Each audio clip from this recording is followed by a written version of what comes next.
காட்டுக்குள்ள இந்த நாய் தனியா சுத்திக்கிட்டு இருக்கும்போது ஒரு இடத்துல ஒரு காட்டு பூனை ஒண்ணு செத்து கிடக்கிறத பாக்குது. அதுக்கு பக்கத்திலே அதோட குட்டியும் தன்னோட அம்மா இறந்தது கூட தெரியாம பாவமா நின்னுகிட்டு இருக்கு. இத பாக்குற இந்த நாயும் அந்த பூனையும் தன் கூடயே கூட்டிட்டு போய் தன்னோட சொந்த குட்டி போல பாத்துக்குது.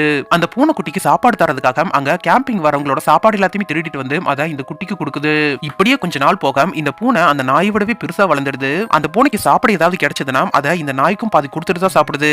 இப்படி இவங்க ரெண்டு பேருமே சந்தோஷமா இருக்க அப்போ திடீர்னு அங்க ஒரு பயங்கரமான பனிச்சரிவு ஏற்பட்டு அதுக்குள்ள ஒருத்தர் மாட்டிக்கிறாரு. அப்படி மாட்டிக்கிட்டவர இந்த நாயும் அவரோட நாயும் தான் சேர்ந்து எப்படியோ தோண்டி கஷ்டப்பட்டு காப்பாத்துதுங்க. அப்போன பார்த்து அங்க வர ரெண்டு பேரும் அந்த இன்னொரு நாயோட சேர்த்து இந்த நாயுமே அவங்களோட வீட்டுக்கு கூட்டிட்டு போயிடுறாங்க.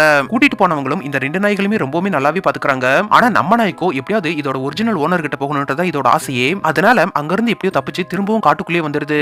அப்படி காட்டு வழியா நடந்து போயிட்டு இருக்கும்போது ஒரு 4-5 ஓநாய் கூட்டம் இந்த நாயை சுத்து போட்டுடுது. அவ்வளவுதான், நம்ம இங்கேயே சாக போறோம்னு இந்த நாயும் ஃபீல் பண்ணிக்கிட்டு இருக்கும் போதே இது வளர்த்த அந்த பூனை அந்த இடத்துக்கு வந்து அந்த ஓநாய் கூட எல்லாம் சண்டை போட்டு அதுகளை அங்க இருந்து துரத்திடுது.